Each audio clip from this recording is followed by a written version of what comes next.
Esse podcast faz parte do site Fambonanet. Acesse fambonanet.com.br.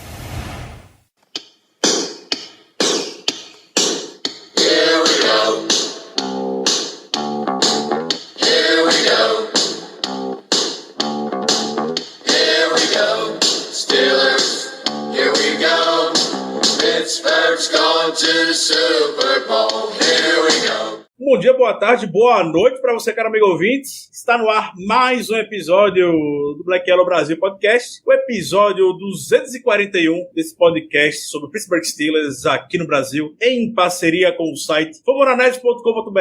Meu nome é Ricardo Rezende e eu terei a honra de ser o host hoje, enquanto o nosso querido titular Danilo Batista aproveita merecidas férias na cidade de São Paulo. Inclusive, um abraço para você, Danilo, caso esteja nos ouvindo agora, ou em algum momento, eu tenho plena certeza que você vai estar nos ouvindo aqui. Este podcast, como já vem sendo uma tradição esse ano no Black Yellow Brasil, está sendo gravado ao vivo aqui na twitch.tv/BlackYellowBR, com a presença massiva aqui no chat. Então, boa noite para o pessoal que chegou aqui, para o Santo, para o Dantas, querido Gebrico Dantas, o Alan Chagas. Boa noite, Leandro. Vão se aconchegando aqui, o programa só está começando. E é claro, como sempre, e felizmente, eu não estou sozinho aqui. Hoje contamos com a presença dela, Melina Bortoluso. Boa noite, Melina, tudo bem? Boa noite, pessoal. Boa noite na medida do possível. A gente está se recuperando do famoso jogo Jogamos Como Nunca, perdemos como sempre. E é isso, vamos cornetar um pouquinho dos Steelers, tirar a mágoa que a gente não fez na sessão de descarrego na segunda, no domingo depois do jogo. Vamos fazer agora. E contamos com a estreia, Diego Oliveira se juntando aqui ao nosso time de podcast. De forma mais oficial hoje, eu diria, já tivemos o prazer de recebê-lo em episódios anteriores e hoje de forma mais oficial, participando aqui conosco. Boa noite, Diego. Boa noite, na medida do possível também. Esse jogo foi uma surra, né, de falsa esperança pra gente, mas falsa esperança não é esperança de verdade, então aceitem os fatos. E eu sou o cara que, enquanto eu participasse de todas as edições que eu puder participar, todas elas eu vou repetir uma frase que vai ser o meu mantra, que é Kendrick Green não é center. É isso. O carinho já começou logo cedo, pra gente poder falar a respeito novamente desse Pittsburgh Steelers 37, Los Angeles Chargers 41. Algumas curiosidades a respeito desse jogo, dessa grande virada que o Steelers conseguiu no último quarto. A virada, foram 27 pontos anotados pelos Steelers no último quarto, o que já tinha sido divulgado que era a maior marca da história da equipe, e logo em seguida foi corrigido. São 28 pontos o recorde dos Steelers em um único quarto. Isso foi em 1986. Então, faz alguns anos, um bom tempo que a gente não conseguia atingir essa marca. E também foi a maior virada da história dos Steelers em uma partida. Quando a gente ficou à frente do placar, é claro. O resultado final, infelizmente, não foi o que a gente esperava. Um jogo marcado, claro, que não pode deixar de ser citado as ausências, principalmente na defesa. Uma defesa formada por muita gente na turma do terrão. Uma defesa extremamente inexperiente. Muitos jogadores fazendo primeiras partidas, eu diria, na NFL, em nível mais profissional, e um palco tão grande quanto o Sunday Night Football em Los Angeles. Aqui nos bastidores de começar, a gente até puxou aqui um dado compartilhado pelo Chris Andansky, um jornalista de Pittsburgh, onde ele disse que 6 dos 19 jogadores que entraram em campo no Steelers foram cortados na off-season das suas respectivas equipes. Chegaram a ficar em practice squad e foram dispensadas também, vieram parar aqui. O Steelers precisou ativar 3 jogadores de practice squad essa semana especialmente, devido às ausências de Micah Fitzpatrick, TJ Watt, Joe Hayden, Isaiah Loudermilk, e também no ataque a gente tá sem o Kevin Dodson, que foi adicionado ao Injury Reserve, está fora por pelo menos 3 semanas. Dado todo esse contexto, Melina, a gente tinha muito mais o que fazer nesse jogo, devido a toda essa situação esse pandemônio que a gente entrou na partida. Eu acho que... Putz, é que foi um jogo muito abençoado do Herbert também, né? Então não dá pra gente tirar o mérito dele. Mas, por exemplo, eu acho que tem... não sei, a gente fez... Acho que não fez tudo que podia, porque o Bush tava lá e tava fazendo cagada pra caramba. Devia ter ficado fora, não devia ter voltado por mim, depois que ele saiu pra entrar aquele cara lá que ninguém nunca viu na vida. Não devia ter voltado, tava fazendo cagada pra caramba.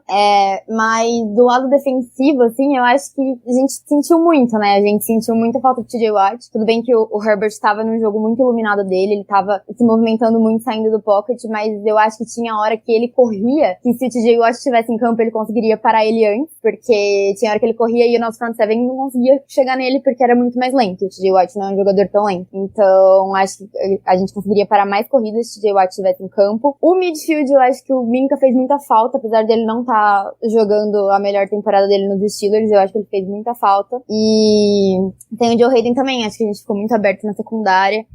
Cara, quando eu comecei a ver o jogo, eu achei que eles iam pontuar em todo o drive. Até ir pro intervalo, eu falei, eles vão, todo o drive vai ter uma pontuação deles, porque a gente não conseguia parar, a gente não conseguia achar um jeito de parar. E eu acho que, é isso, a gente sofreu muito, tipo, querendo ou não, o TJ Watt, acho que vocês até chegaram a postar no Twitter do Black Yellow que todos os jogos que ele não jogou pra gente, desde que ele foi contratado, a gente perdeu. Então, querendo ou não, a defesa depende muito dele, assim, muda muito quando ele tá em campo. Então, acho que é isso, a gente fez o que dava pra fazer. Perfeitamente. Isso que é complicado, né? A gente perdeu... se você perde jogadores só na primária, né? Só ali no front seven, eu acho que ainda dá pra você arrumar de algum jeito e falar, beleza, vamos dar uma reforçada no nosso jogo, na nossa secundária e vamos tentar dar uma bloqueada ali no passe e tudo mais. Mas a gente perdeu os dois principais jogadores da secundária, né, que são o Joe Hayden e o Minkah, e o TJ Watt também.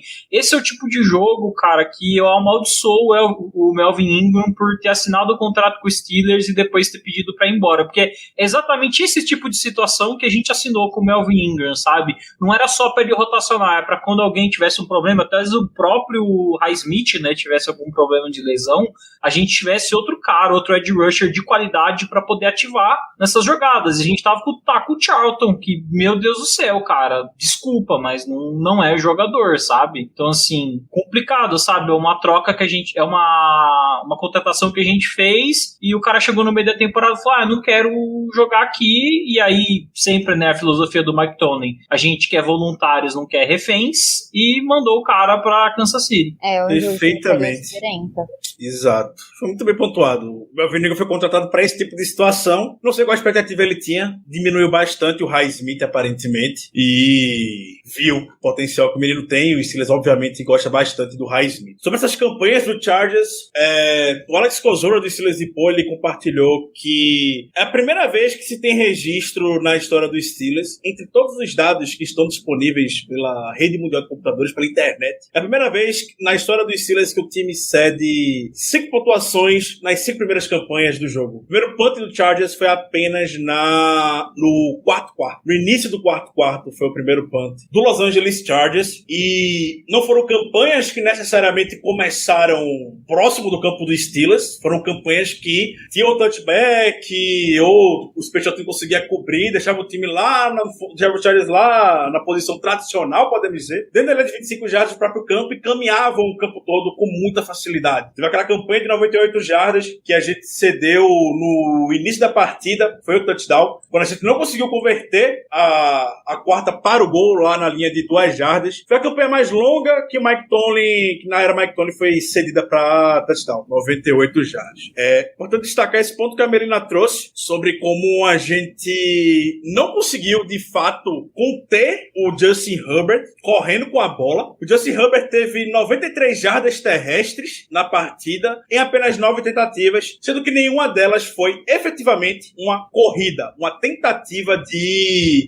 uma jogada desenhada para que ele pudesse correr, como normalmente você vê bastante com Lamar Jackson, Josh Allen. Isso não aconteceu na partida. Basicamente, o Justin Herbert teve, por tentativa, o suficiente para a primeira descida. E diria que o principal dentro disso foram justamente nas situações de terceira descida. A gente cedeu 7 terceiras descidas em 12 situações para o Chargers, sendo que 3 foram com o Justin Herbert correndo com a bola. 3 situações que a gente poderia ter voltado pro campo que a gente não conseguiu. E aí, Diego, um dos pontos que se levantou bastante claro, e mais uma vez, assim como foi na partida contra o Detroit Lions, que a defesa demorou demais para poder se ajustar ao jogo terrestre, do Lions estava matando a gente, do mesmo jeito, a gente não teve reação nesse domingo para poder conter o Justin Herbert.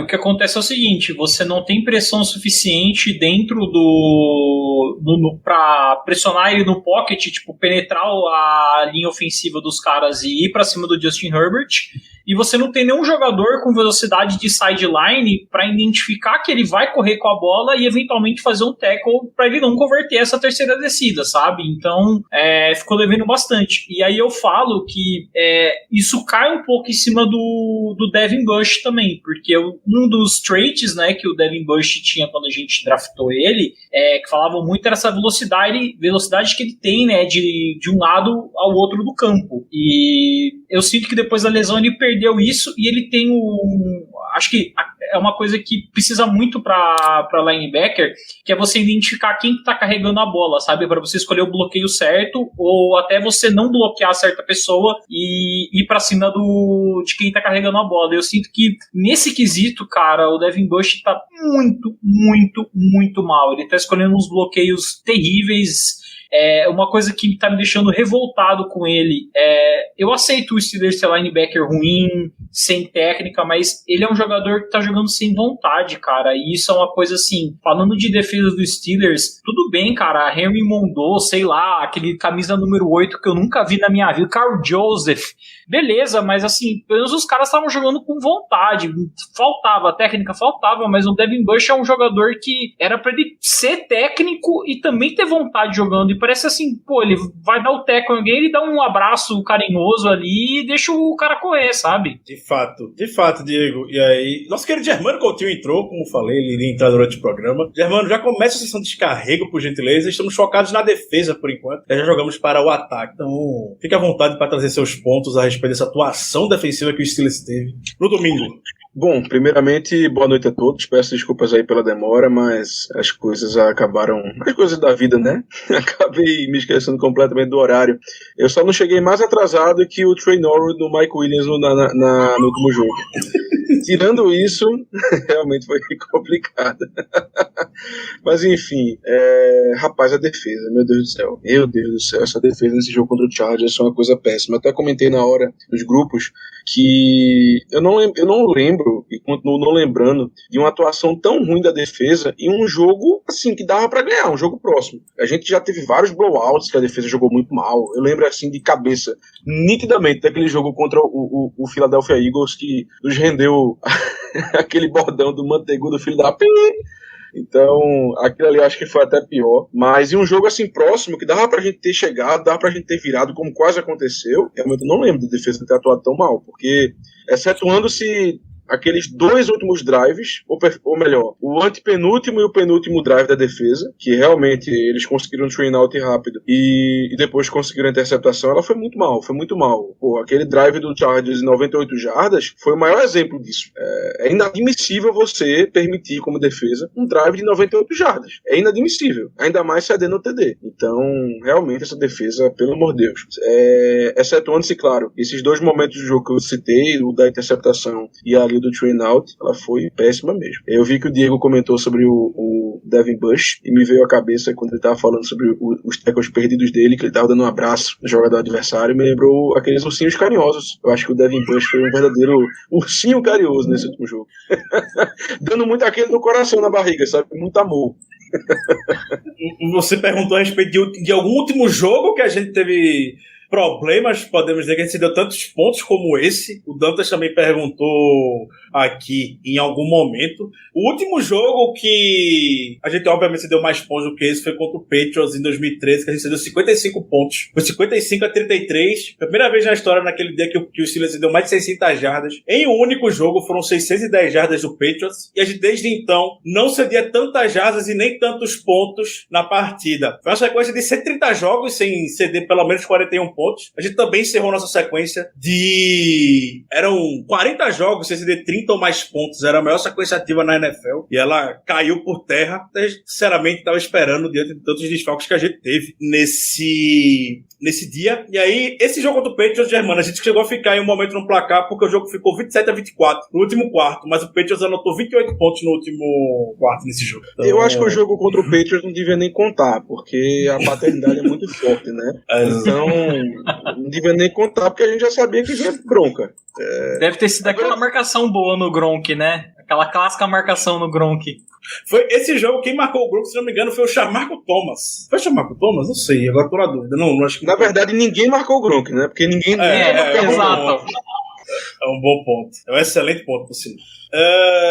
Agora, Ricardo, rapidamente, eu tô até curioso, eu vim até procurar aqui, rapidamente, porque quem sabe faz ao vivo, né? Esse jogo contra o Eagles que eu citei, porque, rapaz, eu tenho uma leve impressão de que foi uma lavada tão grande. Fez pouco ponto naquele dia. Foi 2017, não foi, não? Foi 2017, semana 3, se não me engano. Ou foi 2016. Foi 2016, foi 34-3 pro Eagles.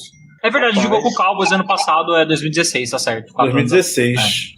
Eu tô muito surpreso porque a minha lembrança é que esse jogo tinha sido uma lavada muito... Assim, 34-3, pelo amor de Deus, uma baita de uma vitória, mas uma baita de uma lavada no caso. Mas eu realmente achava que tinha sido bem mais, porque eu lembro que a raiva que a defesa me deu naquele dia foi um negócio absurdo. Eu nunca vi você perdendo o jogo no meio do segundo quarto utilizando um prevent. Eu nunca vi isso na minha vida, tirando aquele jogo. Mas enfim. Mas vamos relaxar um pouquinho e não falar só sobre... Apesar do desempenho defensivo, vale a gente destacar os jogadores que se salvaram nesse dia. Então, eu sei que você, Melina, gosta muito do nosso capitão. Então, deixaria as honras com você para dar os primeiros biscoitos pro nosso capitão Cam Hayward dentro desse jogo, sobre o desempenho dele, que carregou aquele remendo chamado defesa na partida. Não, ele, assim, nem só no jogo, né? O cara tá jogando a temporada da vida dele, parece. Tá jogando muito. E ele carregou o nosso front seven nas costas, né? Ele... Não o front seven, porque o Highsmith jogou bem também. Ele fez bastante sec. Mas, inclusive, é outro destaque positivo, na minha opinião. Mas o Cam Hayward, de longe, o melhor jogador da defesa, né? Fazendo tudo. Bloqueando o passe, dando momentum pros Steelers lá de conseguir empatar o jogo. Nossa, tá jogando muito esse ano, tem palavras. O Hayward, de fato, tá demais. E Diego, Germano vierem falar também sobre o Nossa, ele é um... Assim, ele não é um jogador novo, mas ele tem uma vontade, assim, que... É isso que eu falo, é essa vontade do Ken Hayward que eu queria ver no Devin Bush, sabe? O Ken Hayward não é um cara novo, mas você vê, ele tá lá engajado no bloco, na linha ofensiva, ele vê o cara correndo com a bola, ele volta, sai correndo e reboca o cara pra trás, não é nem aquele tackle que empurra o cara pra frente, não, ele reboca o cara pra trás, sabe? Então, assim, o Ken Hayward é um urso, velho, o cara é incrível e... um dos melhores jogadores, com certeza vai ser na minha concepção, um Hall da Fama, cara. Ele é muito bom. Ele tá fazendo, ele tá fazendo uma temporada melhor que a do Aaron Donald, inclusive, que todo mundo gosta aí de abençoar como o maior de todos aí, mas essa temporada como defensive tackle eu tô sentindo que o Ken Hayward tá fazendo muito mais do que ele. O Aaron Donald tá tendo muita ajuda e o Cam Hayward tá tendo que jogar ali com o pessoal do terrão e tá conseguindo criar jogada ele sozinho, sabe? É uma coisa incrível que ele tá fazendo. Não à toa, essa é a primeira vez. Perdão, Melina. Eles não precisavam de tanta vontade, né, de até dar um soco no quarterback adversário, mas fora isso, ele é incrível. Pior que o Herbert foi super gente boa sobre isso, velho. Ele falou que, cara, coisa do jogo, não senti nada, foi super suave, respeito o cara pra caramba. Eu achei que foi um pouco a mais, mas tipo, suave, vai, não foi nada. Eu também, não gostei, assim, achei a desculpa do Hayward depois do jogo um pouco esfarrapada, não acho que tenha sido da maneira como ele quis, eu também não acredito que tenha sido, obviamente, a intenção do Hayward, que é um jogador que não tem absolutamente nenhum histórico desse tipo em toda a sua carreira, muito pelo contrário, é um dos jogadores mais respeitados na NFL, e não à toa o Justin Herbert na hora entendeu que era coisa do jogo mesmo. Isso ficou muito mais pra torcida que gosta de ficar rendendo esse assunto. Esse Herbert, de fato, lidou isso com muita classe, com muita maturidade, inclusive elogiando o Hayward, falando toda a paixão que ele tem pelo jogo, que ele sentiu isso na partida. Não é todo jogador que corre, jogador de linha defensiva que porque corre 40 jardas pra poder salvar um touchdown feito o Cam Hayward. Correu. Germano, se quiser dar seu biscoitinho também pro Cam Hayward. Rapaz, só dizer que o Hayward é um cara que ele não aparece geralmente muito nos stats, na statline, porque o trabalho dele é mais aquele trabalho sujo. Aquele cara de pegar muitas vezes um double team, de deixar o jogador que tá do lado dele ter um pouco mais de facilidade para tentar arruchar o quarterback. Enfim, ele faz muito esse trabalho sujo, vamos dizer assim. Agora eu acho que o Diego ele foi muito, como é que eu posso dizer? Rapaz, eu acho que ele foi muito generoso em dizer que o Ken Hayward tá atuando com a turma do terrão, porque, meu amigo, tiveram momentos, não digo nem nesse jogo, mas no decorrer da temporada, que de um lado tinha o Derek Tuska e do outro tinha o Taco Charlton. Isso não é isso não é turma do terrão, pô, isso é turma do subterrâneo, bicho. Não existe. Não existe. Não tem como, pelo amor de Deus. É a gruta da NFL, né? Os caras foram lá buscar esse pessoal. Conglomerado. Aqueles times que querem fazer tanque, o Lions, que sai contratando esse pessoal por aí, que tá dispensando forçar o tanque de propósito. Pô, era a defesa do Steelers. Não fale do Lions não, viu? Que a gente empatou com ele. Tem muita autoridade, realmente. Ai, meu Deus, essa desgraça. O Highsmith, que a Melina falou, também merece um destaque positivo. Já vem sendo nas últimas partidas. O Highsmith vem de uma ótima sequência. Na verdade, não começou a temporada muito, muito bem, mas os últimos 5 jogos do Highsmith ele decolou e chegou no potencial que a gente espera que ele tenha de desenvolvimento para esse ano. Teve um sec meio no domingo, tiveram quantas pressões, estava com ela aqui na ponta da língua. Só aquela do Spin já valeu por umas 32.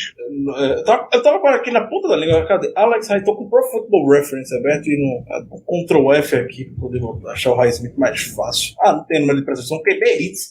Foram 3, claramente o líder do time, né? Somando os demais jogadores que tiveram QB hit, a gente teve 2, que foi um tal Kuchal e outro do Arthur Mollett. E o Highsmith teve 3 nessa partida, sem contar um sec meio que ele teve, que pode até ser revisto, quem sabe, para que ele feche 2 sacks nesse jogo. E um dos pontos que eu particularmente questionei entre os ajustes defensivos nessa partida foi justamente a demora que a comissão técnica teve para poder mudar o Highsmith de lado. O Highsmith estava proporcionando batalhas maravilhosas com o Rashawn Slater. O Rashawn Slater é muito bom, tem tudo para ser dos próximos top 5 left tackles da NFL, um rookie plug and play maravilhoso. O Rashawn Slater é muito diferenciado e mostrou muito nesse jogo o porquê disso.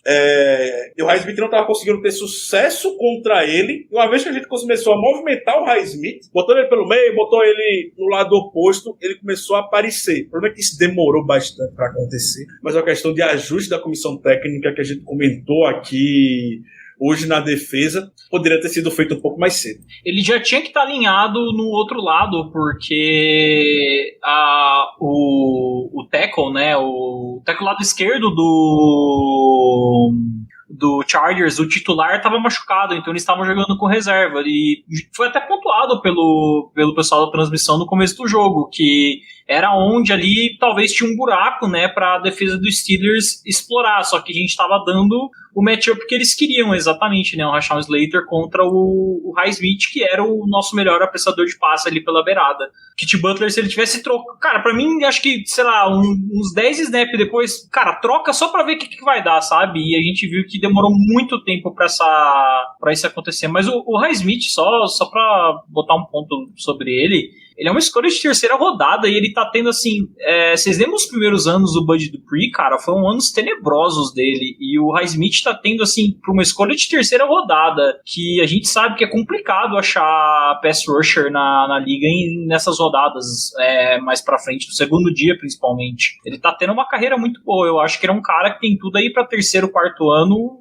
vir com tudo, sabe? Ele já voltou esse ano o dobro do tamanho, sabe, do que ele começou como rookie, e tá se mostrando isso. É um cara que para a corrida também, tem um motor muito bom, o spin move técnica dele também muito apurada. Tô gostando bastante do Highsmith e sinceramente eu tô sentindo um pouco de falta do Bud Dupree. Germano, Mel, mais algum destaque ou algo que vocês queiram falar da defesa? Não, de destaque não. Só falar mal. Se falar mal, falar que faltou vontade. Perderam um monte de tackle bobo aí. Não, nada mais. Então, acredito que possamos ir para o nosso querido ataque dessa partida, que anotou mais de 30 pontos após uma sequência de 16 jogos. O milagre aconteceu, mais de 30 pontos anotados, e nada adiantou porque a gente perdeu do mesmo jeito. Mas estamos lá anotando 37 pontos numa partida. Nunca imaginei que veria tão cedo esse ataque aí anotando tantos pontos, mas novamente não foi o suficiente para isso. Ben Roethlisberger não deve treinar nunca mais, porque quando ele não treina ele joga muito melhor. Ele teve o desempenho de 28 de 44, 273 jardas, 3 touchdowns, um rating de 103.7, nenhuma interceptação nas costas, na conta dele. Teve passe longo, teve aquele passe pro Claypool que poderia ter sido touchdown, mas eu, com o Big Ben aos 109 anos de idade, eu aceito aquele passe todos os dias, porque eu imaginei que ele não seria mais capaz de acertar, então eu aceito, eu não vou ficar xingando porque poderia ter sido touchdown, não vou ficar me ofendendo com relação a isso. E aí surgem aquelas histórias, né, novamente. O Big Ben botou esse ataque embaixo do braço, desligou o headset lá do Matt Canada, como ele desligava ano passado do Randy Fitner, e começou a chamar as jogadas que ele queria para poder ter sucesso. Foi exatamente o que eu senti no último quarto, assim, que isso aconteceu muito no ano passado, que assim, o ataque tava muito mal, assim, era só chamada errada, de repente o ataque começava a engatar, eram uns no-huddle, e você falava, tem alguma coisa acontecendo. E você sabia que o Big Ben com certeza tinha desligado ali o que o Randy Fitner tava falando pra ele, eu acho que aconteceu a mesma coisa, sabe? Mas nem tudo são flores no ataque. Eu posso começar a cornetagem, Ricardo? Por favor, quando você tá ensandecido pra poder falar. Eu tô ensandecido pra falar desse jogador que, assim, eu odeio mais que o Devin Bush. E ele é rookie, eu sei, eu devia ter um pouco mais de paciência com ele, mas não dá pra suportar o Kendrick Green como center. Ele é arrastado toda santa jogada por qualquer defensive tackle da liga. Uma criança de 5 anos vai se empurrar o Kendrick Green, ele vai pra trás. E assim, tudo bem, na hora que você tá fazendo proteção de passe, até é aceitável você simplesmente ficar aguentando a pressão que o pessoal tá colocando, mas quando você tem que criar espaço, né, pra você fazer a corrida, porque vamos lembrar, a carreira do Najee Harris em Alabama, Landon Dickerson ali e os guards sempre fazendo essa abertura. O Najee Harris era um cara que corria muito pelo meio em Alabama, ele não é um running back de fazer essas corridas mais na diagonal, né, então precisa que o center consiga ter essa habilidade, né, de empurrar ou pelo menos colocar, né, o defensive tackle um pouco mais pro lado para que aquele espacinho pro Harris dar aqueles 2 passinhos para dentro e começar a fazer a corrida, mas ele não consegue, e aí gera aquela campanha que a gente teve, que a gente tentou a quarta descida e não converteu. Por que não corre com o Najee Harris? Porque não tem como, ele não tem buraco para correr. Você vê os CDs do Najee Harris ele sempre tem que dar um salto na endzone e usar a cabeça do Kendrick Green de ponte, velho, porque não tem como, o Kendrick Green não abre buraco para fazer essa entrada do running back. Então, assim, cara, eu vou advogar até o fim da minha vida que a gente precisa draftar um center de preferência de primeira rodada no próximo draft. Move o Kendrick Green pra guard, ele jogou de guard praticamente o college inteiro e vendo o que vai dar, mas de center, não só isso, mas também os snaps dele. Eu contei 5 snaps altos na partida. Pode ser que eu tenha errado, mas ele tá nessa média, 4, 5 snaps wins por jogo. Foi horror. Os snaps do Kendrick Green foram lamentáveis. Foi uma das primeiras coisas que eu reparei quando tava revendo o jogo. Foi algo realmente lamentável. E o Green começou a temporada com muita dificuldade, depois ele parecia estar se encontrando, parecia estar melhorando, mas nessas últimas 2 partidas pro Lions e essa contra o Chargers especialmente, ele tinha um matchup extremamente favorável ali no meio, porque o Chargers estava sem o Tillery e sem o Linval Joseph, que são os titulares ali no meio da linha defensiva do Chargers, e mesmo assim, a turma do terrão lá do Chargers, a turma que chegou lá para poder dar conta desses lugares, estavam conseguindo ter muita facilidade para poder arrastar Ele joga de patins. Sabe aquele tênis de criança que tem as rodinhas? Aquilo ali é a chuteira do Kendrick Green. Kendrick Green. Ele é ótimo, até um touchdown do Pat Fremont, ele foi pro espaço, ele foi muito bem, ele consegue chegar no segundo nível se for um screen com facilidade, ele consegue. Mas nessa batalha de trincheiras ainda tem muita oportunidade, a gente ainda vai sofrer bastante com ele, inclusive nessa própria temporada, inclusive dentro da AFC Norte, a linha defensiva do Bengals tá jogando muito bem, o Ravens tem lá o Calais Campbell no meio da linha, o Browns também tem lá o McDowell na linha defensiva deles. São matchups que desfavorecem muito a gente, e dos últimos jogos que temos na temporada são 6. São 2 contra... 6 não, perdão, são 4. São 2 contra o Ravens e 2 contra o... Um contra o Browns, outro contra o Bengals já nesse. Minha última cornetagem, o Bruno no chat falou que o Green é agressivo. Cara, agressivo eu consigo ser também. Eu fico assim, na frente do defensive tackle e sou atropelado igual ele. E faço por muito menos, inclusive. Arrisco aí da minha saúde. Vontade de jogar ele tem, não é? Tipo, ele não é uma mosca morta, ele tá lá. Eu sinto que ele tem vontade de aprender, que ele é ruim mesmo. Assim, eu acho que ele tá jogando na posição errada. Tipo, ele jogou pouquíssimos jogos de center no college, num programa que, sinceramente, não tem, assim, um histórico tão grande de linha ofensiva, mas eu sou totalmente a favor dele como guard. Eu não sou não quero que dispensem ele ano que vem, eu quero que botem ele como guard na posição original e contratem um center de ofício, draftem, o que seja. Mas como center, infelizmente não dá. Ele tem muito defeito pra posição. Rapaz, então vá tirando seu cavalinho da chuva, porque eu tenho certeza que isso não vai acontecer, não. Pelo menos na temporada que vem ele vai continuar como center. Vão tentar mais um ano, vão tentar melhorar a técnica dele, ver o que, é que pode ser feito pra ajudar. Se a gente perder o Tyler Linderbaum, eu juro pra você, acho que eu pulo de uma ponte. Então, rapaz, já vai escolhendo uma ponte baixinha. Eu já sei uma aqui, velho. Por favor, não faça feito o cara da moto de hoje de manhã, não sei se você viu, que o caba foi arremessado em uma ponte, felizmente veio a falecer, então, pelo amor de Deus, não escolha uma ponte alta, vá numa ponte baixinha, porque isso aí não vai acontecer, não. Eu também não acho que o Steelers vai desistir tão fácil, também não vai desistir do Kenneth Green essa altura da temporada.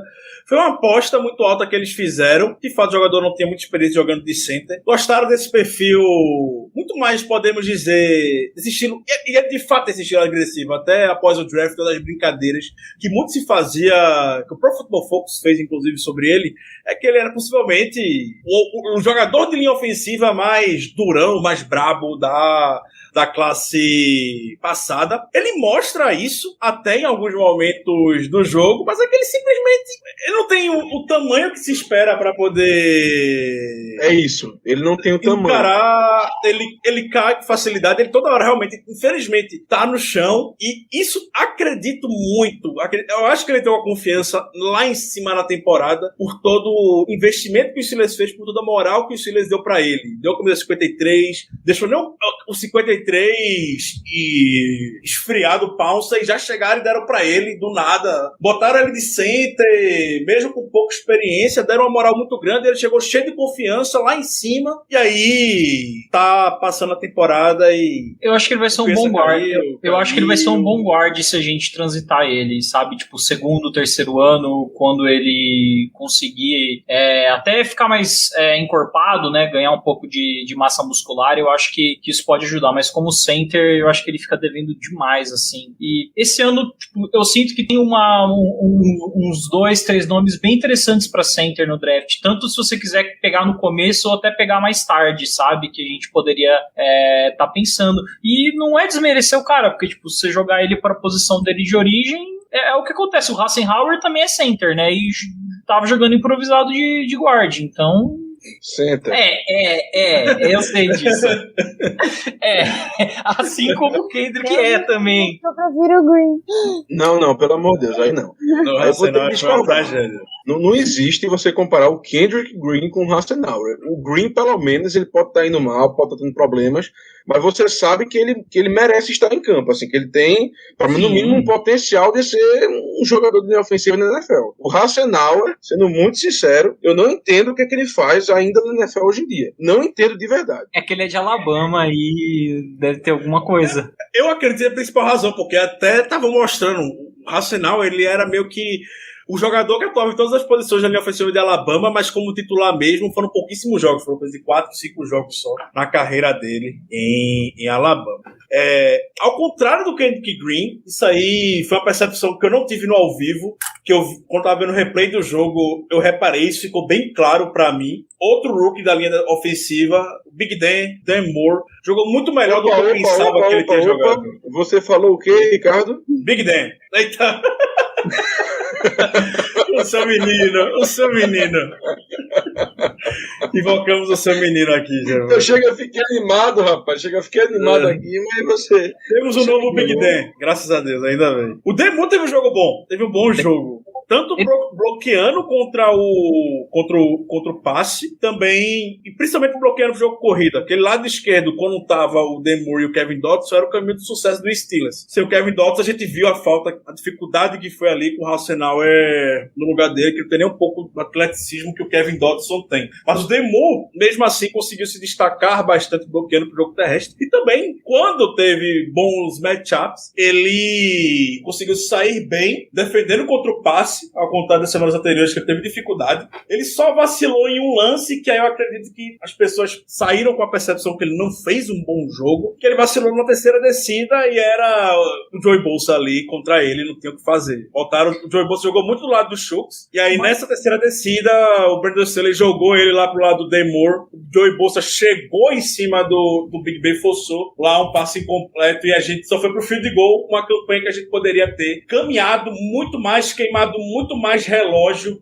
pra gente poder ter vencido essa partida. Você tem que devolver a bola pro Charles ou não ter devolvido com tanto tempo no relógio como foi. Então eu queria destacar positivamente o Demore, que vinha mal, mas que nesse jogo foi muito, muito bem. Eu acho que o Demore tá tendo uma temporada boa, porque rookie, e assim, estão dando uns matchups pra ele, e muitas vezes sem ajuda, né? Vamos lembrar o jogo do Browns ali, que ele ficou contra o Myles Garrett basicamente sozinho, e ele, pra mim, fez um ótimo jogo. Então, assim, normalmente dão uns matchups muito difíceis pro Demore segurar. Pô, chegar ali e enfrentar o Bolsa, cara, não é fácil. Ele não tá ainda fisicamente preparado pra segurar esses caras, mas pra mim ele tá fazendo uma temporada muito boa. Foi um achadíssimo, né? Era uma classe que a gente falava muito de linha ofensiva. Eu não achava que ia ter um jogador tão bom na quarta rodada. E, de novo, né? Pique de quarta rodada, linha ofensiva e o Steelers mostrando que parece que o 4 é o número da sorte. Eles conseguiram acertar novamente com o Demore. O Chuck, você vê que precisa um pouco mais de ajuda. Às vezes sempre tem um tight end ali junto com ele pra ajudar no bloqueio, mas o Demore eu acho que foi um acerto imenso por parte nossa. Eu acho que a palavra que você queria era cagada. Podemos passar da linha ofensiva, então, começar a falar sobre skill position dos jogadores nessa partida. Tivemos o que eu considero, eu queria falar primeiro sobre ele, o Deontay Johnson. O que eu considero, na minha visão, o melhor jogo que ele já fez com a camisa dos Steelers, tecnicamente falando. Pode não ter sido o melhor em termos de números, não cheguei a pesquisar isso, mas em termos de tecnicamente falando, foi o melhor jogo do Deontay Johnson com a camisa dos Steelers. Algo que a gente vinha falando nos programas anteriores, de vê-lo fazendo algumas recepções, para ele se firmar muito como o wide receiver número 1, e ele fez nessa partida várias e várias delas. Anotou touchdown, teve mais de 100 jardas, foram 7 recepções e um jogo bastante seguro do nosso principal recebedor. Mel, você estava já balançando a cabeça aí sobre o Deontay Johnson, por favor. Pode dar seus biscoitinhos para ele. Jogou muito. Assim, ele vem se destacando já, eu acho, faz um tempo que ele tá se destacando aí como receiver 1. Mas esse jogo, nossa, ele foi muito clutch. Ele pegou um monte de bola e correu, conseguiu abrir espaço, quebrar tackle e conseguiu ganhar bastante jardas depois da recepção. Bola funda do Big Ben, que vamos combinar, que não tá mais tudo isso como era. Ele tá... Cara, foi um jogo impecável dele. Foi, acho que, o melhor jogador do ataque em campo. Isso foi mágico. Concordo. E assim, esse jogo, eu acho que o Ricardo pontuou muito bem o que você falou sobre ter sido o melhor jogo da carreira dele, porque ele tava contra uma defesa muito boa contra o passe. Os números do Chargers, né, na secundária do Chargers é muito boa. E ele conseguiu fazer umas recepções muito importantes durante o jogo, avançou muitas jardas pra gente, então, ele fez com certeza... recepção que teve pass interference, o cara tava puxando completamente o braço dele, e Sim. Ele conseguiu fazer recepção ainda, e jogou demais. Jogou muito. Jogou bastante o Deontay Johnson. Germano, você quer comentar algo sobre o nosso camisa 18? Bom, eu reitero tudo que já foi dito até agora pelos colegas e apenas destacar que eu honestamente acredito que se aquele passe do Big Ben na terceira para 28, 29 jardas ali no final do jogo tivesse chegado em condições do Diontae Johnson ter pego a bola, ele teria conseguido a marcação, viu? Porque apesar da marcação boa do Chargers, né, tava todo mundo marcando a linha do first down, eu acho que ele estava até um pouco livre. Se a bola tivesse chegado se a bola tivesse chegado em condições dele receber, eu acho que ele teria conseguido. Então realmente ele teve um ótimo jogo e eu sempre disse isso no nosso podcast, eu acho que o Diontae Johnson é um cara diferenciado. Ele realmente é um cara diferenciado. Ele tem potencial de ser um dos grandes wide receivers dessa liga, mas ele claro, ainda não chegou nesse patamar. Ele precisa limitar os erros mentais que ele tem, principalmente erros de drop, que tudo bem, ele tem melhorado nessa temporada, mas ele precisa ainda dar aquele último passo para poder chegar nesse patamar que eu considero como os wide receivers tops da liga, porque eu honestamente creio que ele tem esse potencial. Mostrou muito isso nessa partida. Foi o jogo que ele mais mostrou o potencial que ele tem. O touchdown que ele anotou, a recepção que ele fez, se ajustando quando a bola estava chegando, é coisa de sobrenatural o trabalho do Diontae Johnson. Lembrou muito um tal de ex-camisa 84 que passou por aqui, fez um pouco de sucesso nessa última década agora. O Diontae Johnson fez de fato um grande jogo. E aí só um ponto que foi bastante falado, Germano, é justamente esse que você trouxe agora sobre, pra gente também já superar esse e ir para os demais pontos do ataque, é essa situação de 4ª para 32. É que muita gente falou após o jogo e eu acredito que na hora, talvez ninguém tenha pensado nisso. Mike Tolley não tem... Oi, Germano, já levantou sua mão. Eu só queria que você me chamasse para comentar isso primeiro, por favor. Tá, eu tô muito pilhado. Muitos falaram que na situação de 4ª para 32, a probabilidade de você sofrer um safety intencional ali, você precisa touchdown de todo jeito. O jogo estava 41 a 37. O jogo ficaria 43 a 37 se você sofre um safety intencional. Você sofre um safety intencional e aposta tudo lá no onside kick, que aí você já estaria um pouco mais à frente, inclusive, no campo de jogo. Na hora isso nem passou pela minha cabeça. Na hora isso... Acredito que na comissão técnica também ninguém chegou a cogitar isso, mas falaram bastante após a partida. Pode falar, Germano. Primeiramente, essa questão do safety intencional, eu vou ser muito sincero, eu não tinha pensado nisso até esse exato momento quando você comentou, mas faz total sentido. Mas é aquela coisa, pelo amor de Deus, é uma situação de jogo que eu acredito que quase ninguém pensou. Claro, nossa comissão técnica ela paga e deveria, teoricamente, ter esses insights, ter esses pensamentos, claro, mas eu acho impossível criticar a comissão técnica Sim. e o Mike Tomlin porque não pensaram nisso. Eu acho que só existem 2 técnicos na NFL que pensariam nessa situação. O primeiro é o Bill Belichick, por motivos óbvios, e o segundo é o Harbaugh. Tirando esses 2, eu realmente não vejo ninguém que conseguiria pensar nisso naquele momento, sendo muito sincero. O cara pode ser o maior gênio possível e inimaginável do futebol americano, mas é uma situação tão específica que, poxa, complicado. Mas o que eu queria comentar, na verdade, não seria nem exatamente essa 4ª para esse caminhão de jardas. E sim o motivo que fez a gente chegar nisso, porque eu estou indignado com a atuação do Joe Haeg nesses 2 lances. Indignado. Não tem como. Um cara veterano, tudo bem, estava jogando fora de posição, mas é um cara veterano, meu amigo. Você não pode sofrer, não pode cometer, melhor dizendo, 2 erros crassos desses no final de um jogo, que é de uma posse de bola. Não existe. Não existe. Poxa, primeiro, o Bosa e o outro pass rusher, que realmente não vou lembrar agora o nome, eles fizeram um switch ali, ok, confundiu tal, cedeu o sec. Pô, acontece, foi um erro, beleza, acontece, mas vamos pra frente. Agora, o segundo, o Joey Bosa, ele passou vindo um caminhão. O Joe Haeg nem tocou no cara, nem pra dizer assim, para evitar qualquer coisa, pelo menos dizer que tentou. Ele não conseguiu nem fazer isso. Ok, é o Joey Bosa, ok, é um dos melhores pass rushers da liga. Mas um cara que é veterano, um cara não pode cometer esse tipo de erro, não. Especialmente naquele momento do jogo. Então eu queria destacar esse erro tremendo do Joe Haeg, esses 2 erros tremendos do Joe Haeg, melhor dizendo. E honestamente, ok, ele pode ter jogado bem o resto do jogo, mas infelizmente no momento que mais importou ele falhou. E eu realmente acredito que ele perdeu o jogo pra gente. Ok, a defesa teve seus vários pontos negativos, cedeu muitas jardas, cedeu muitos pontos e coisa e tal, mas quando a situação apertou, ela conseguiu conseguiu um train out e conseguiu uma interceptação. Foi mal durante a maioria do jogo? Foi, mas no momento que as coisas apertaram, ela fez o trabalho dela. Quem perdeu o jogo pra gente, em minha sincera opinião, em minha humilde opinião, foi o Joe Hague, que cedeu 2 sacks absurdos, na minha opinião. Não vou dizer 2 não, pelo menos o segundo foi absurdo. O primeiro, beleza, pode acontecer, tranquilo. Mas não deveria ter acontecido naquela situação do jogo. Agora, o segundo, pra mim, assistindo o replay daquilo ali, me dá um sentimento ruim, porque realmente foi horrível, pelo amor de Deus. Impossível. Enfim, fica aí minha indignação contra o Joe Hague nesses 2 lances, porque realmente, aquilo ali fez a gente perder o jogo.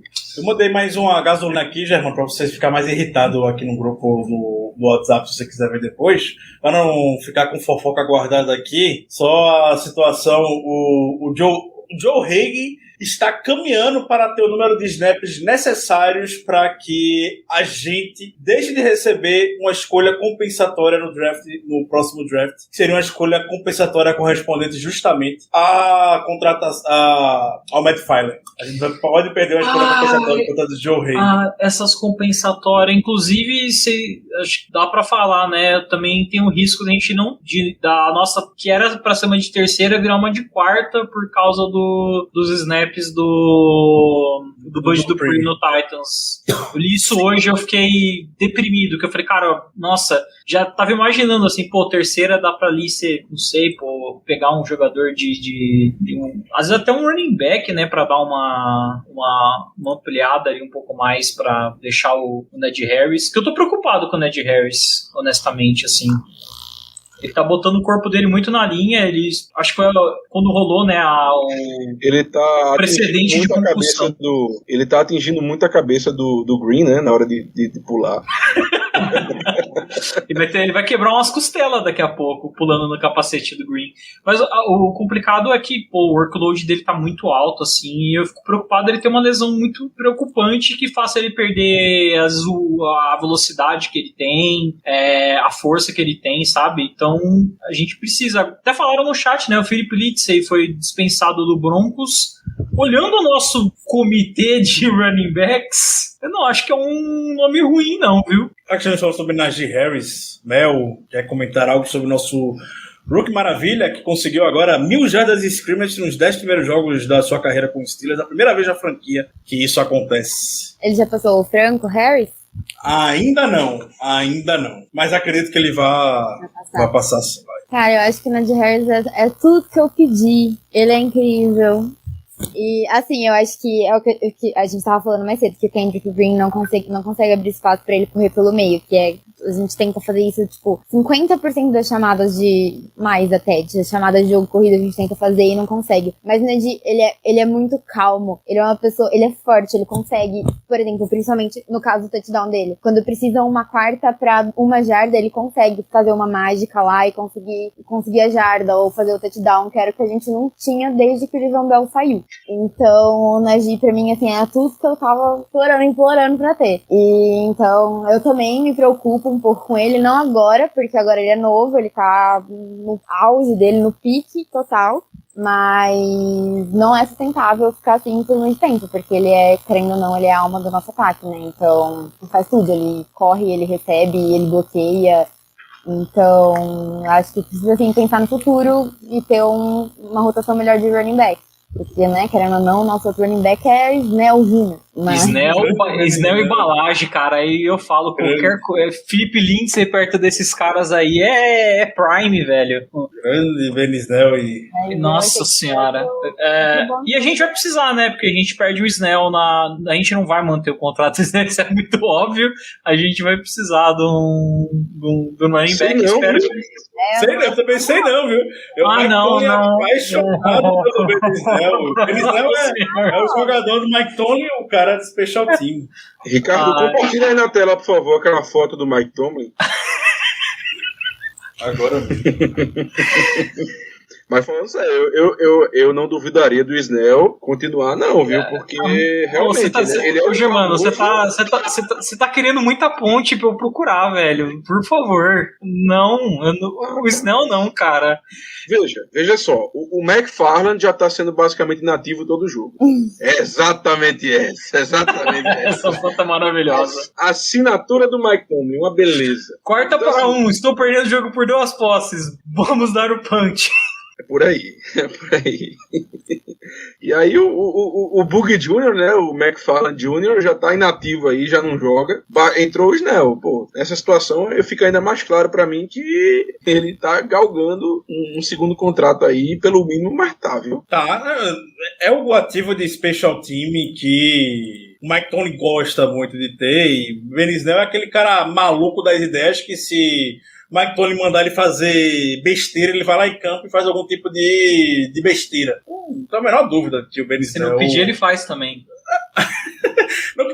É um bom ponto. Não que precisa pedir isso pra ele. O Mike Tomlin é apaixonado pelo Ben Snell. Eu acredito que ele consiga assim.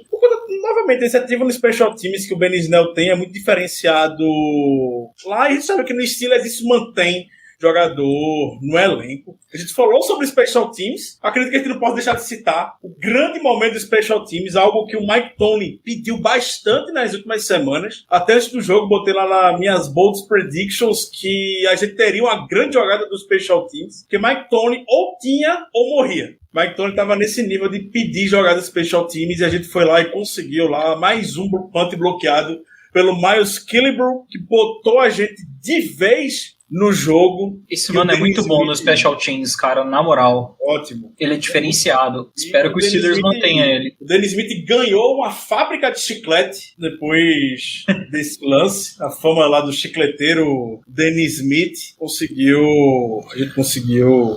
Só uma coisa, do Najee Harris, eu acho que nenhum running back que a gente tivesse selecionado, talvez nenhum running back da liga teria feito essas 1000 jardas aí no tempo que o Harris fez com essa linha ofensiva que a gente tem, cara. Ele tá fazendo milagre.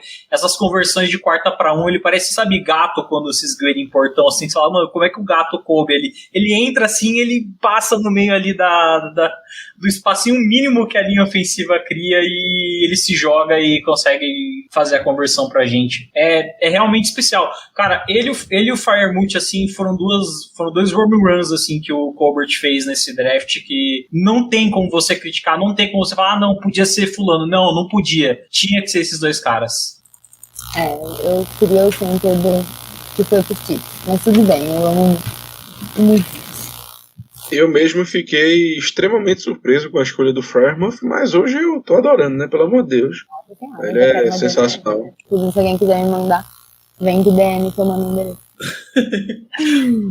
E o que eu gosto do Freiermuth é que ele é um tight end, na minha concepção, verdadeiro, né? Porque hoje a gente tem essa era dos tight ends que se você botar o cara pra bloquear ali, qualquer defensor passa por cima, sabe? E o Freiermuth é um cara bem forte, né? Então, ele faz trabalho de bloqueio bem, que a gente tá precisando, né? Com essa linha ofensiva que a gente tem. E recebendo a bola também, principalmente na endzone, ele tá sendo a principal arma dos Steelers.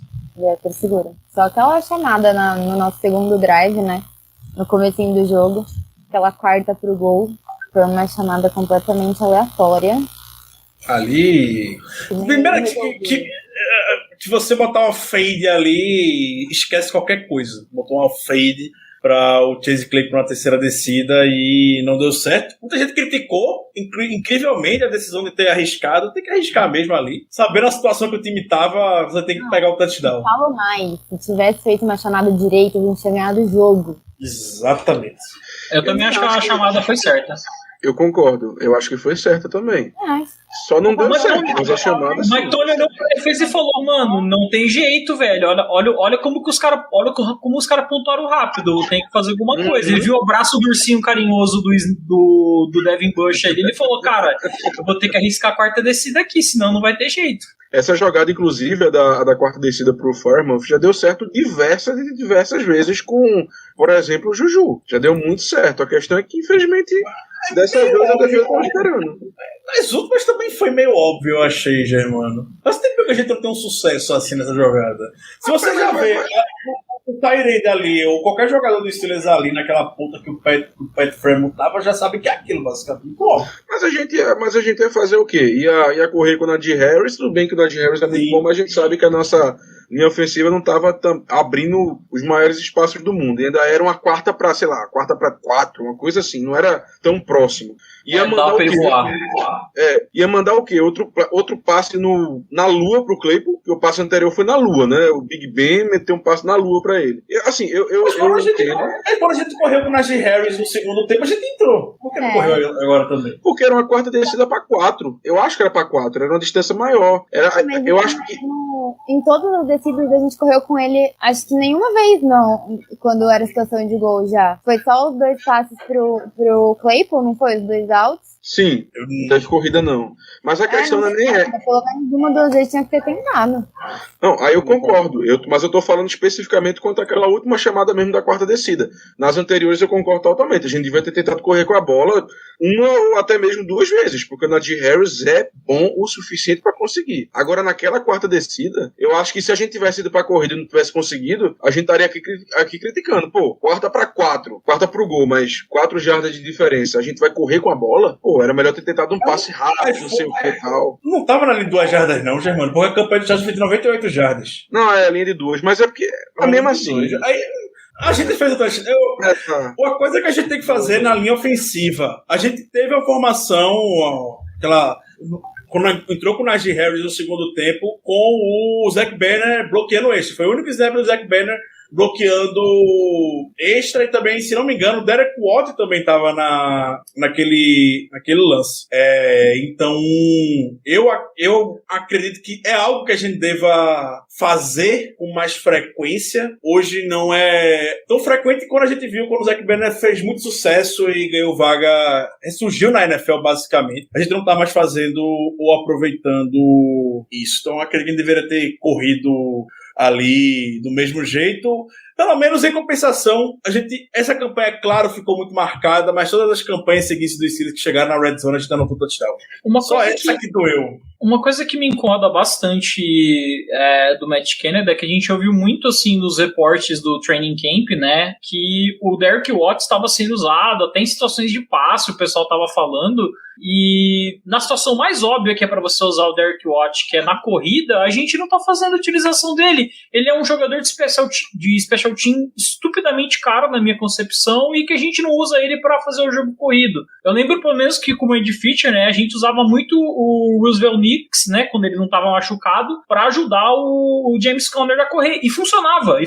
O Conner sempre tinha um jogo muito melhor quando o Nix estava saudável para poder participar dos snaps. Essa história de que estão utilizando o Derek Watt para receber passe, para ser uma arma secreta do ataque, é a maior balela que eu já ouvi na minha vida. O Derek Watt só rolou na training season. Não, o Derek Watt só tá no time hoje em dia por causa do irmão dele. O contrato, tá no contrato. Eu honestamente acredito. Não, tô brincando, claro, mas eu não tenho dúvida que boa parte do motivo pro Derek Watt estar no time é porque a gente tá com o irmão dele. Com certeza o TJ falou: eu assino agora, me garanta que ele não vai ser cortado em pelo menos uns 3 anos. Mas realmente, essa não utilização do Derek Watt é muito estranha, porque como vocês falaram, a gente utilizava o Roosevelt Nix esporadicamente para receber um passe aqui ali e tal. Ele tinha muito mais utilização no ataque do que o Derek Watt. E se a gente for pegar jogador por jogador, o Derek Watt para mim é mais jogador que o Roosevelt Nix. Eu realmente também não entendo porque não estão o utilizando. Com certeza, Germano. Temos mais algum ponto do ataque ou podemos ir para as perguntas que a audiência mandou logo no início do programa, para finalizarmos por hoje? Eu quero fazer uma menção honrosa. Por favor. Ao Eric Ebron. Eu tô aplaudindo aqui. Ótima lembrança. Que jogo! Eu tô até me beliscando aqui pra saber se eu não tô dormindo. Quem diria que a gente ia falar isso? Mas ele pegou um passe do Big Ben no último quarto e depois ainda conseguiu aquele touchdown. Cara... Ainda bem que o último ato do Eric Ebron como jogador do Steelers foi extremamente positivo e foi bom. O Eric Ebron, que provavelmente tá fora da temporada, ele já postou uma mensagem lamentando muito hoje. Os companheiros mandaram uma mensagem também, postando nas redes sociais, lamentando a lesão do jogador. Jeremy Fowler disse que ele provavelmente vai ter que fazer uma cirurgia no joelho, que botaria ele fora da temporada. E ele se lesionou justamente no touchdown que anotou. Ótima lembrança da missão honrosíssima para Eric Ebron, que provavelmente não deverá nem ter o nome dele mais citado aqui nesse podcast para todos sempre. Amém. Muito sucesso para onde o Ebron for. Usar para seja longe daqui. Tem esse ponto também. Muito sucesso para ele. Vamos ver as perguntas que a audiência mandou no início. O Denis, ele mandou uma pergunta muito relacionada ao que a gente comentou sobre o playbook do Big Ben. Quando o Big Ben estava chamando jogadas, aparentemente a gente estava muito melhor no ataque do que quando era o Matt Canada. E, de fato, foi a sensação que passa. Eu tenho plena certeza que o Big Ben vai falar sobre isso na entrevista dele amanhã. E é nesse momento que eu sinto muita falta do programa de rádio do Big Ben, que ele metia o pau em todo mundo sem medo. Exato. Eu sinto falta. Todo mundo metia pau no programa de rádio do Big Ben, mas ele metia o pau e no dia seguinte tava todo mundo no Steelers morrendo de medo e fazendo o que o Big Ben quer. Ou não tem mais o programa de rádio dele, então ele aproveita essa quarta-feira de forma muito política, eu diria, para poder falar mal de quem ele tem que falar mal. Na época do programa de rádio dele, ele falava mal, citava nome e tudo mais. E aí cancelaram o programa de rádio dele, infelizmente, tem que contar com o Big Ben político dando entrevista, soltando entre as entrelinhas, e tenho certeza que ele vai falar sobre isso. Ele vai exaltar a linha ofensiva, porque o Big Ben nunca fala mal do pessoal da frente. Que é coisa positiva, né? Porque o cara já tá mal, e você falar mal o quarterback ir lá e falar mal dele, meu Deus do céu. Aquele center é um anão, só dá snap alto. Sim, que snap alto, e o cara é um anão. Como é que ele faz isso? Não é possível. Mas o papo se foi embora pra isso aqui, não é possível, meu amigo. A única semelhança é o snap alto, que de vez em quando vinha um. E o Ponce ainda, citando o Luiz Fabiano, ainda ajudava na briga, né? mas vamos lá, vamos combinar. O Green eu acho que também ajuda, viu? Isso aí eu acho eu também acho. Eu acho que se rolar uma briguinha ali, aí que ele vai mostrar a agressividade dele. Mas, cara, isso é complicado. Isso já tá acontecendo desde o feature, né? A pergunta que foi feita, que no começo não parecia que isso estava acontecendo essa temporada. Eu pelo menos não senti que o Big Ben simplesmente estava desligando ali o que o Matt Canada estava falando para ele, mas esse jogo, assim, a gente estava numa diversidade muito grande, parece que o Big Ben falou, cara, eu sei o que fazer para consertar esse ataque, para marcar os pontos que a gente precisa, deixa comigo, e foi lá e fez. E provavelmente ele vai falar, né, quando perguntarem do último quarto, das chamadas, o que mudou para... Porque a pergunta é sempre, o que mudou para que os Steelers conseguissem fazer tantos pontos no último quarto, comparado com o restante da partida. Aí sempre bem fala, chamei umas jogadas, chamou todas. Eu tenho e aí, aproveitando já, perguntaram muito sobre os coordenadores, então o Dantas perguntou, o Alexandre Dinés perguntou, isso foi quem eu identifiquei aqui rapidamente, que comentaram sobre os coordenadores, é um assunto que vem constantemente.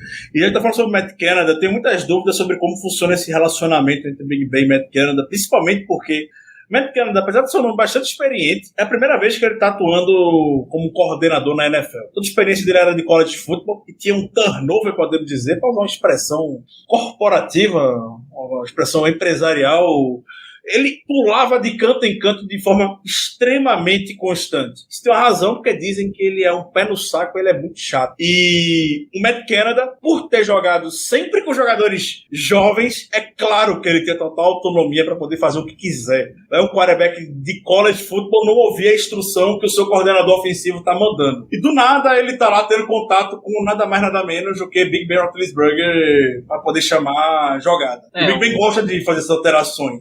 O codono dos Steelers, né, atualmente. Então, assim...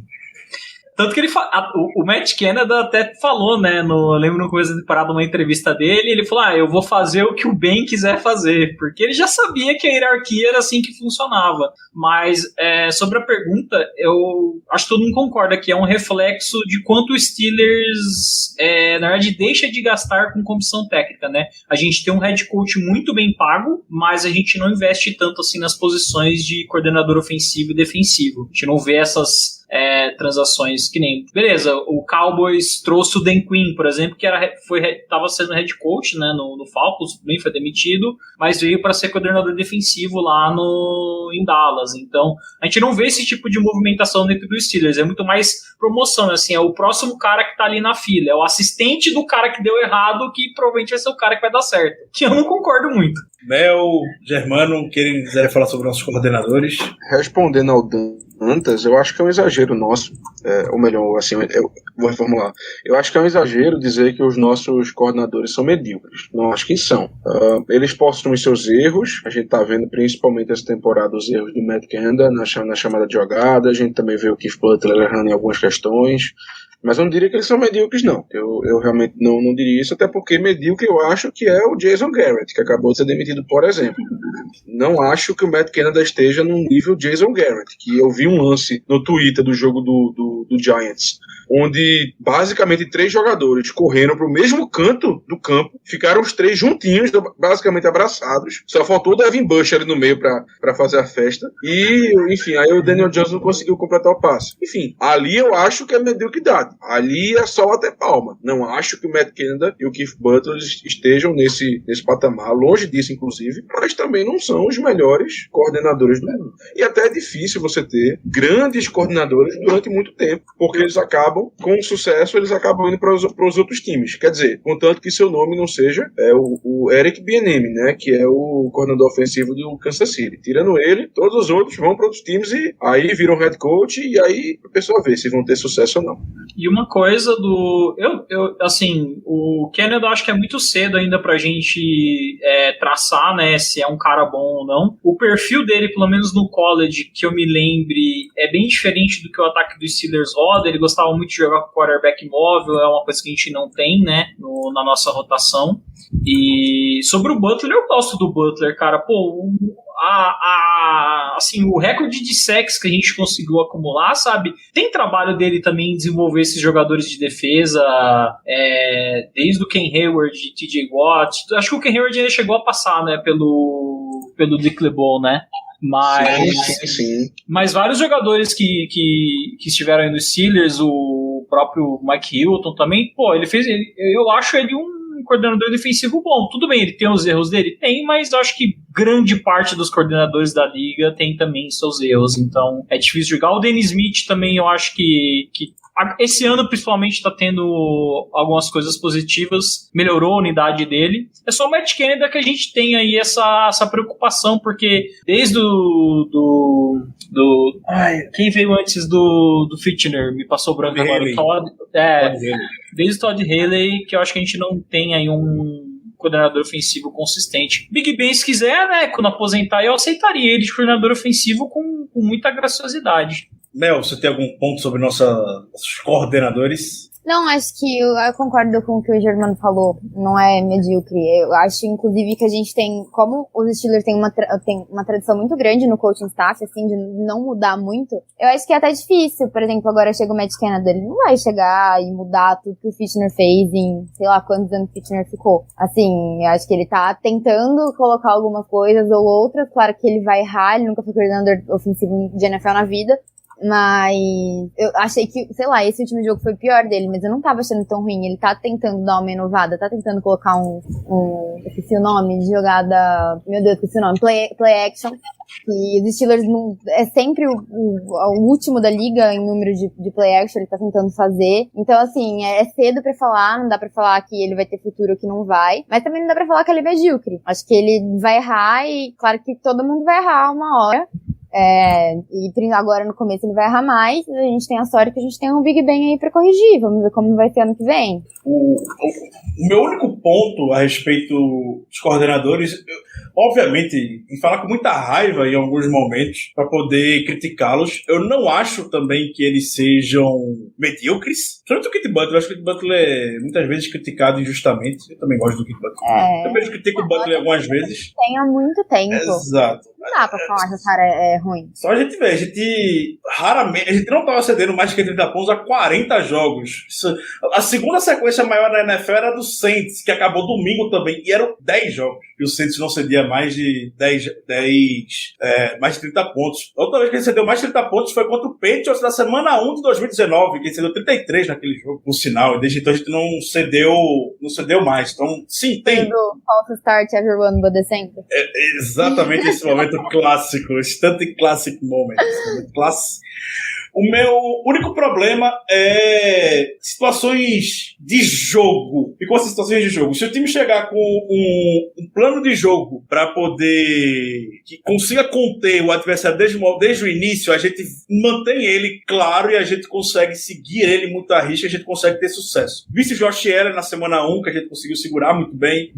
Vide o jogo contra o Browns, o jogo corrido lá, o Nick Chubb não teve o menor sucesso contra a gente. Contra o Lamar Jackson, a gente sempre consegue ter sucesso. Contra o Lamar Jackson, que ele consegue impedir que ele consiga ter big play, jogadas explosivas que normalmente ele tem em todos os jogos. Então a gente consegue, uma vez que estrutura um bom plano de jogo, chegar na partida e ter sucesso. Porém, ao longo dela, se a gente se depara com alguma situação, a gente demora um pouco demais para poder ajustar. Meu ponto é esse. Então, contra o Lions foi assim, contra o Chargers foi assim também, o Bears também foi assim. Então, fica bem evidente nesses jogos. Não parece uma tradição de Pittsburgh, assim, que parece que uma unidade simplesmente dorme durante um tempo e depois ela acorda, sabe? Ela passa metade do jogo dormindo, aí do nada ela começa a jogar, sabe? Ou é o ataque ou é a defesa.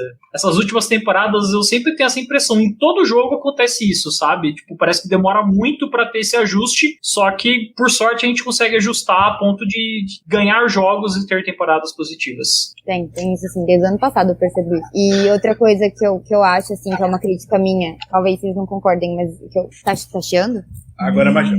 Aí, uma crítica minha que eu tenho, assim, talvez vocês não concordem, mas eu acho que aí não é nem só no Matt Canada, nem do Fichtner, mas também do Mike Tomlin. Eu acho que a gente não sabe a hora de arriscar ou de não arriscar. E não tô nem falando desse último jogo, que eu acho que todas as vezes que arriscou, eu concordo. Mas ano passado a gente sofreu muito com isso. Tem vários jogos importantes, que o time tava no momento, e aí ao invés de arriscar, o cara mandava pro punch, ou pro field goal longo. Então, essa é uma crítica maior que eu tenho, assim, pra comissão técnica.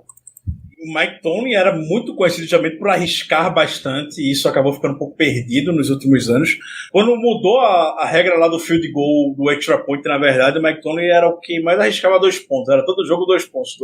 E desde então ele ficou muito mais comedido, de fato, com relação a isso, em alguns momentos. Ano passado acho que tinha um embasamento em cima do jogo corrido que não funcionava ponto, sabe? O nosso jogo corrido eram passes curtos para os nossos recebedores. Somente o Juju fazia muito esse trabalho sujo, né? Mas, de fato, esse ano teve alguns jogos, assim, que me passam a memória de quartas descidas que eu não entendi por que o Tony tava dando punch. Quando eles perguntam no pós-jogo, o Tony sempre fala que, é porque eu confio na defesa. Tá? E, assim, eu também confio na defesa dos Steelers, mas se você converter aqui, você vai comer tempo do relógio, você pode chegar no touchdown, até mesmo no field goal, que teria decidido o jogo a seu favor, sabe? Então, eu acho que o Tony tem que perder um pouco desse medo, assim. Eu concordo com a Melissa nisso. Melina, desculpa.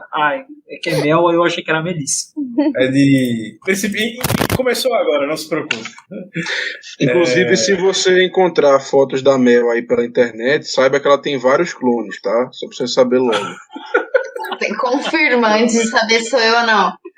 Isso é um fato. A mulher de Joe Schobert, mesmo pra mim, não tem como não ser a Melina. Senhora Schobert. Inclusive, um abraço pro Joe Schobert, caso ele esteja ouvindo esse podcast nesse exato momento. Ótimo tackle for loss naquela quarta descida. Acho difícil, Ricardo. Acho que talvez o Colin Rouba, mas o Joe Schobert eu acho difícil. O grande Colin Rouba. Um abraço pro Colin Rouba, caso ele esteja ouvindo. Ele deu uma follow na gente no Twitter, inclusive. Eu não irei perdoá-lo por conta disso. Sou bastante triste que o Colin Rouba deu o follow. Talvez a esposa dele ainda esteja seguindo a gente.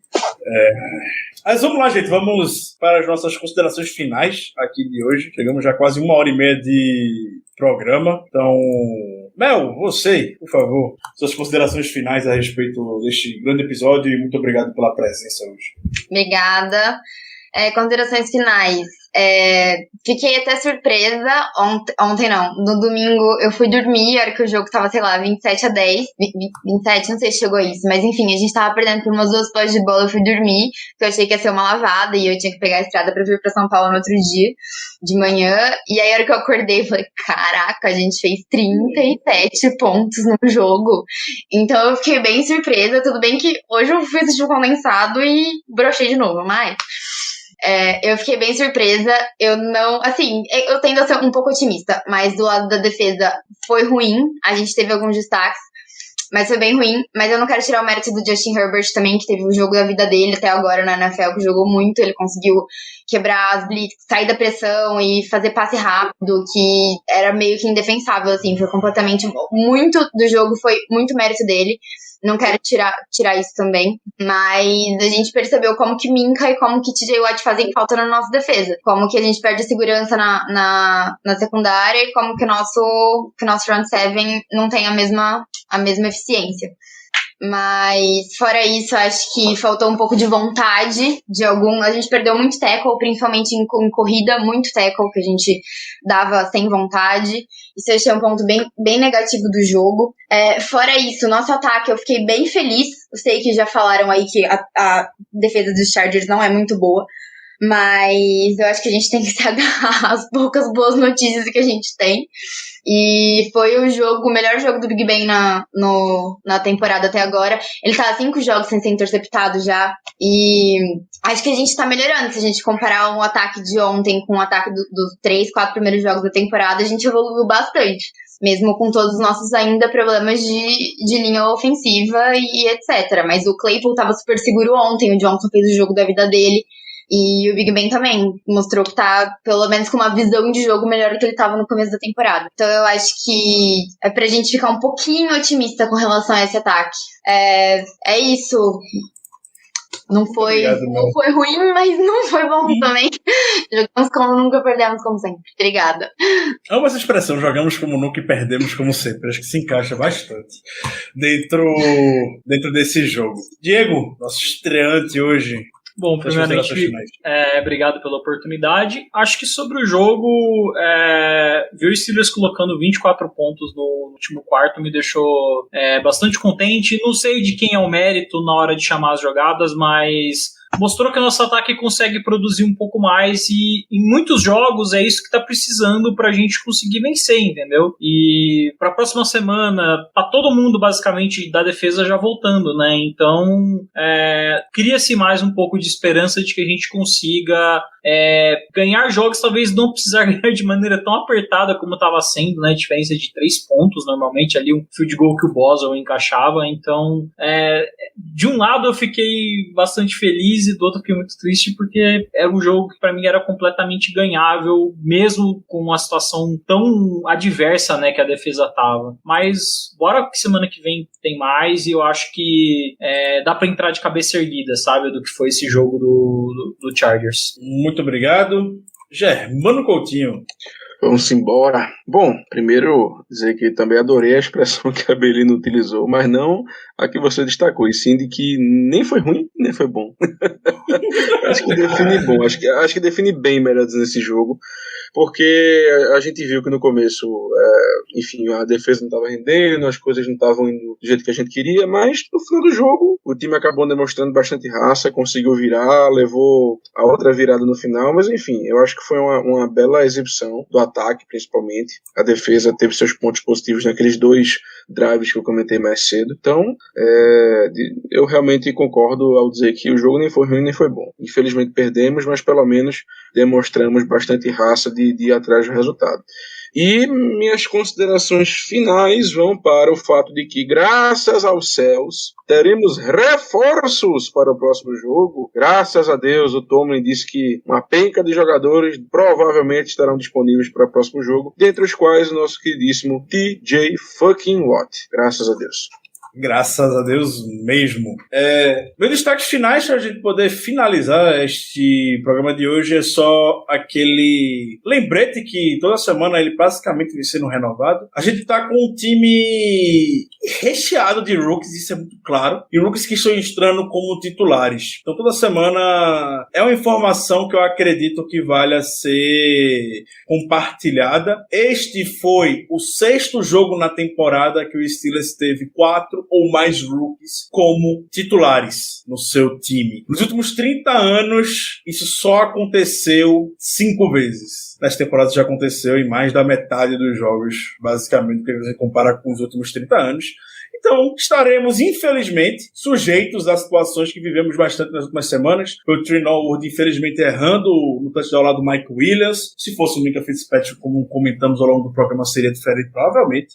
Foi fumble do Pat Freiermuth, foi snap errado do Kendrick Green na semana passada, enfim. Rookies, eles vão cometer os erros e a gente só espera que eles aprendam com base nisso. E continuemos que o futuro dos Steelers me parece... Com esses jogadores que a gente está formando hoje, me parece bastante promissor. Claro, vai depender muito de como será a posição do quarterback, uma vez que Benjamin Roethlisberger decidir pendurar as chuteiras. Então, um grande abraço para todos e até a próxima.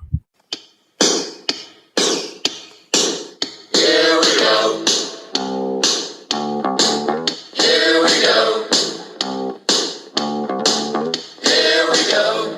Steelers, here we go. Pittsburgh's going to the Super Bowl. Here we go. At your job, do you ever have to deal with a nose roller? How about a snub pulley? Well, if you're installing a new conveyor belt system, dealing with the different components can sound like you're speaking a foreign language. Luckily, you've got a team ready to help. Grainger's technical product specialists are fluent in maintenance, repair, and operations. So whenever you want to talk shop, just reach out. Call, click Grainger.com, or just stop by. Grainger, for the ones who get it done.